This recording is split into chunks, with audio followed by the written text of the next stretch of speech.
kita prediksi jumlah perjalanan di masa Natal 2025 dan Tahun Baru 2026 ini kurang lebih 120 juta perjalanan. Ini data dari Kementerian Perhubungan. Libur dan puncak balik ini benar-benar ready to deploy, termasuk personilnya.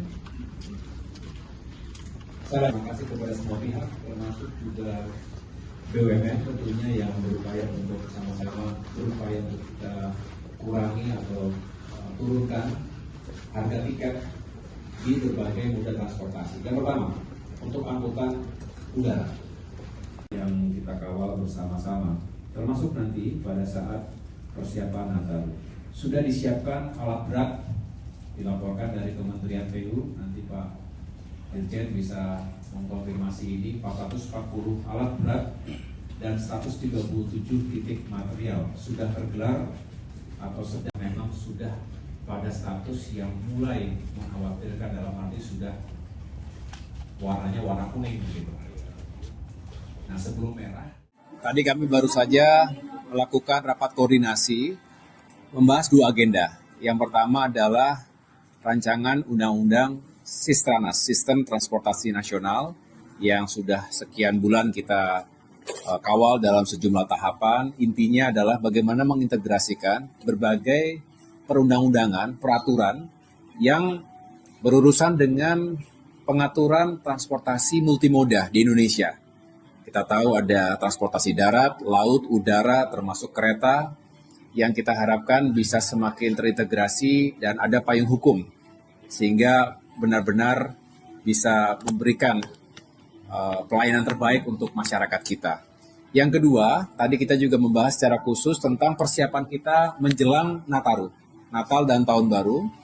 Kita ketahui bahwa kita prediksi jumlah perjalanan di masa Natal 2025 dan Tahun Baru 2026 ini kurang lebih 120 juta perjalanan. Ini data dari Kementerian Perhubungan, dan juga kita lakukan sejumlah evaluasi terhadap penyelenggaraan Nataru tahun lalu, termasuk juga arus mudik Lebaran tahun ini, sehingga harus selalu ada perbaikan, walaupun alhamdulillah penyelenggaraan Nataru dan Lebaran terdahulu juga cukup banyak peningkatan, bahkan cukup signifikan penurunan jumlah kecelakaan dan korban di jalan, dan sekaligus bisa dikatakan perjalanan masyarakat bisa berlangsung dengan baik, aman dan nyaman secara umum.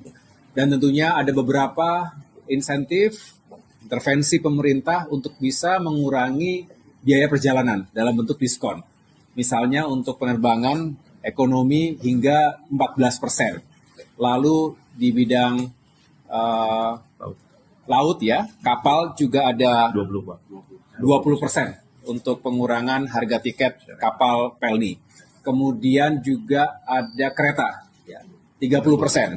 Sedangkan diskon jalan tol juga diberikan oleh BUJT, Badan Usaha Jalan Tol. Ada tanggal-tanggal yang nanti teman-teman bisa lihat secara spesifik kapan, dan mudah-mudahan bisa disampaikan kepada masyarakat. Intinya adalah sesuai arahan Bapak Presiden Prabowo Subianto, kami berupaya, Kementerian Perhubungan, BUMN, dan semua berupaya untuk membuat perjalanan masyarakat ini lebih baik dan lebih terjangkau, dan bisa menggerakkan ekonomi di berbagai daerah, termasuk pariwisata. Tadi ada Ibu Wakil Menteri Pariwisata juga hadir, bisa, nah ini dia, Ibu Wamen Pariwisata. Tadi kami juga membicarakan bahwa semangatnya adalah sektor pariwisata ini bisa semakin tumbuh dan berkembang dengan kebijakan yang tepat, tapi sekali lagi kita berharap paling utama adalah keselamatan, setelah itu baru kenyamanan dan menggerakkan ekonomi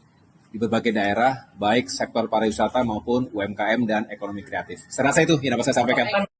Tadi juga kami membahas itu secara khusus ya, bahwa kita mengantisipasi perakiraan BMKG harus benar-benar kita jadikan referensi agar kita bisa melakukan langkah-langkah antisipasi dan mitigasi. Misalnya, Kementerian Pekerjaan Umum ini harus mempersiapkan alat-alat berat dan titik-titik material ya yang harus dideploy ataupun siap untuk digunakan jika memang terjadi bencana yang tidak kita harapkan, apakah karena tanah longsor atau ada banjir dan lain sebagainya. Ini kita kawal di lapangan dan sudah diidentifikasi titik-titik yang biasanya atau kemungkinan berulang terjadi bencana. Kemudian yang kedua dari sisi, tadi bicara antisipasinya. Nah, transportasi tentu kita juga sudah melakukan berbagai upaya. Kementerian Perhubungan dari waktu ke waktu juga terus melakukan pengecekan, nanti bisa disampaikan, rem cek untuk transportasi darat, tapi memang yang sangat kami waspadai juga laut, karena tingginya gelombang laut ya, kemarin terjadi misalnya 2,5 sampai 3 meter, ini juga harus kita waspadai. Udara juga demikian, jadi kami kami berusaha agar benar-benar waspada, tidak lengah, dan posko-posko terus dihidupkan 24 jam, kemudian data center, saya ulangi, untuk pos komando ini juga dilakukan oleh Kementerian Perhubungan dan semua jajaran atau stakeholders yang terkait, sehingga kita bisa memberikan informasi dan data yang cepat dan akurat di lapangan. Baik, cukup dulu, Pak. Terima kasih. Kami mendahului ya, makasih. Informasi dari teman-teman BMKG.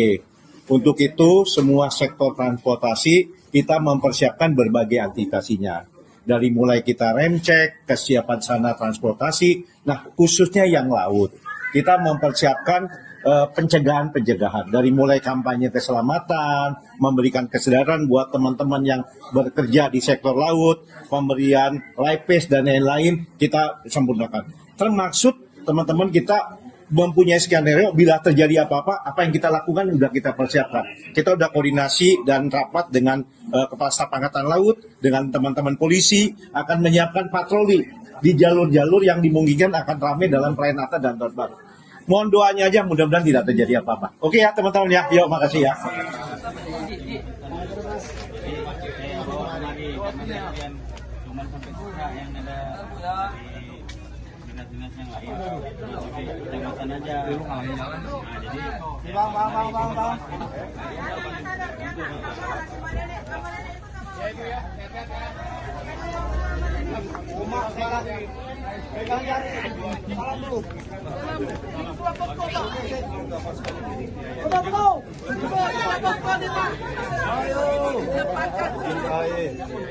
Kami dari masyarakat yang utang di warung nih Pak, untuk makanan selama 5 hari kami di sini Pak. Kita bantu. Iya. Saya menyampaikan dari warga ya. Wah.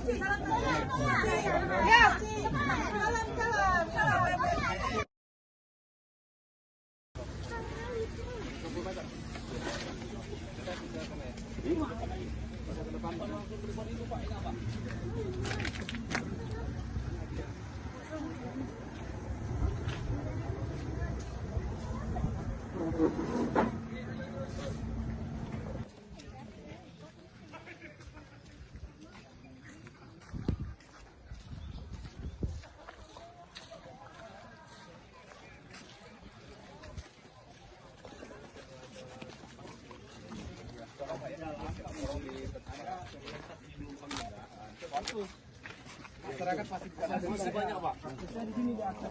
Ini itu ya Pak. Satunya akses ini. Iya Pak. Berarti harus di alat berat.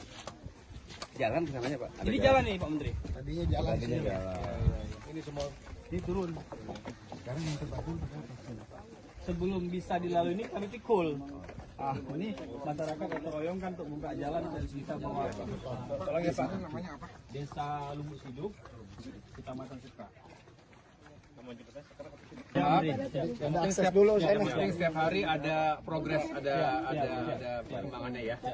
Karena ini kalau sudah dibersihkan bisa langsung bawa Karena bantuan. masuk air bersih pun yang di sana nggak dapat.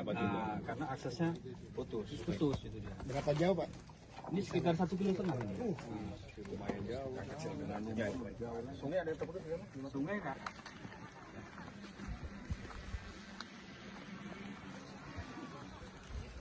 jembatan terputus Lubuk Sidal, Kecamatan Sitrak, Tamiang. Habis Pak, habis. Masih ada sisa. Masih pecah Pak. Tadinya 2 ini ya, 2. Nah, 2 kantornya. Iya jatuh. Hati-hati.